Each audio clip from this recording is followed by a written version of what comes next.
పార్వతీపురం మన్యం జిల్లాలో అటవీ ఏనుగుల బెడద సమస్య పరిష్కారానికి ప్రభుత్వం చర్యలు చేపట్టింది.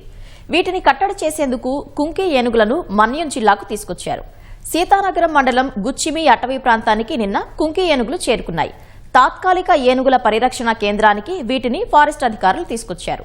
కుంకీలకు పార్వతీపురం ఎమ్మెల్యే విజయ్ చంద్ర, జిల్లా ఫారెస్ట్ ఆఫీసర్ ప్రసూన స్వాగతం పలికారు.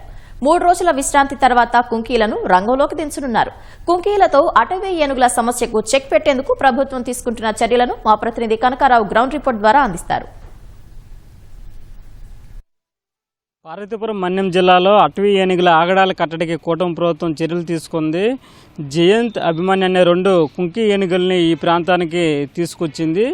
శుక్రవారం డిప్యూటీ సీఎం పవన్ కళ్యాణ్ మంగళగిరి ప్రాంతంలో ఈ ఏనుగులకు స్వాగతం పలికారు. ఇవి చిత్తూరు జిల్లా నుంచి పార్వతీపురం మన్యం జిల్లా సీతానగరం మండలం పరిధిలో ఉన్న అటవీ ప్రాంతమైన గుచ్చిమిలో తాత్కాలిక ఏనుగుల సంరక్షణ కేంద్రానికి ఈ 2 కుంకి ఏనుగుల్ని తీసుకువచ్చారు. వీటి ద్వారా అటవీ ఏనుగు గుంపుల్ని కట్టడి చేసి రైతాంగానికి మేలు చేసే విధంగా కూటమి ప్రభుత్వం చర్యలు తీసుకుంది. ఇందులో భాగంగానే వీటిని తీసుకొచ్చారు. అటవీ ఏనుగుల గుంపులకు సంబంధించి 2 గుంపులుగా చీలిపోయి ఉన్నాయి. ప్రస్తుతం ఒక గుంపు విజయనగరం జిల్లా బాడంగి ప్రాంతంలో తిరుగుతున్నాయి. ఇంకొక గుంపుకు సంబంధించి పాలకొండ నియోజకవర్గ పరిధిలోని సీతంపేట మండలం గిరిజన ప్రాంతమైన అటవీ ప్రాంతంలో ఉన్న తిరుగుతున్న పరిస్థితి ఉంది. వీటి వల్ల ఏంటంటే రైతులు వివిధ రూపాల్లో నష్టపోతున్నారు. ప్రధానంగా వరి, మొక్కజొన్న, అరటి, పామాయిల్ ఇలాంటి పంటలని ధ్వంసం చేస్తున్నాయి. ఇప్పటి వరకు 3,900 ఎకరాల్లో పంట నష్టం జరిగింది. అదేవిధంగా 12 మంది ప్రాణాలు కోల్పోయిన పరిస్థితి ఉంది. అదేవిధంగా సుమారు 3 కోట్ల రూపాయల నష్టం వాటిల్లింది.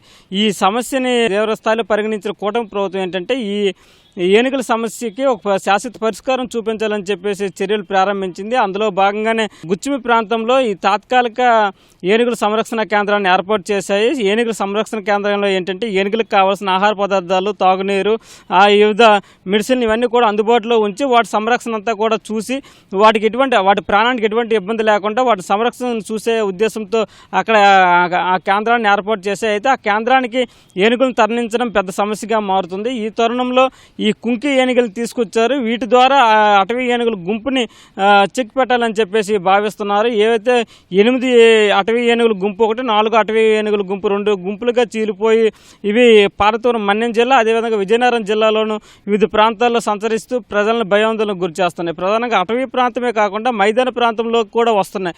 వ్యవసాయ యంత్రాలు, పనిముట్లు వీటితో పాటు వివిధ రకాల పంటలను కూడా ధ్వంసం చేస్తున్నాయి. ఈ విధంగా ఏంటంటే ప్రజలు తీవ్ర ఇబ్బందులు ఎదుర్కొంటున్న పరిస్థితి ఉంది. అదేవిధంగా మైదాన ప్రాంతంలోకి ఏనుగులు గుంపులు రావడం వల్ల ప్రజలు పగల సంచరించడం భయపడుతున్నారు. రాత్రిపూట అయితే బయటికి రాలేని పరిస్థితి కూడా ఏర్పడుతుంది. ఈ అటవీ ఏనుగుల సమస్య ఏదైతే ఉందో గత 10 ఏళ్లుగా ఈ 2 జిల్లాలు, ఇప్పుడు పార్వతీపురం మన్యం జిల్లా కానీ విజయనగరం జిల్లాలో అనేక ప్రాంతాల ప్రజలు తీవ్ర ఇబ్బందులు ఎదుర్కొంటున్నారు. ప్రధానంగా పాలకొండ నియోజకవర్గం, పార్వతీపురం నియోజకవర్గం, అదేవిధంగా కురుపాం నియోజకవర్గ ప్రాంతాల్లో ఈ సమస్య తీవ్రంగా ఉంది. ఇప్పటి వరకు ఏనుగుల దాడులకు సంబంధించి 12 మంది ప్రాణాలు కోల్పోయిన పరిస్థితి కూడా ఉంది. ఈ తరుణంలో ఈ కుంకి ఏనుగులతో ఈ సమస్యకు చెక్ పెట్టాలని చెప్పేసి కూటమి ప్రభుత్వం అడుగులు వేసింది. ప్రభుత్వం తీసుకుంటున్న ఈ చర్యలు మాత్రం ఈ ప్రాంత ప్రజలకి ఎంతో ఉపశమనం కల్పిస్తున్నాయి. ఇదైతే పూర్తి స్థాయిలో ఏనుగుల ఆగడాలని కట్టడి చేసినట్లుగా అయితే ఈ ప్రాంతంలో ఉండే రైతాంగానికి ఎంతో మేలు జరగనుంది. అదేవిధంగా భయాందోళనకు గురవుతున్న ప్రజలకు కూడా ఎంతో ఉపశమనం కలగనుంది. కెమెరా నాగేశ్వరరావుతో కనకారావు, ఈటీవీ న్యూస్, విజయనగరం నుంచి.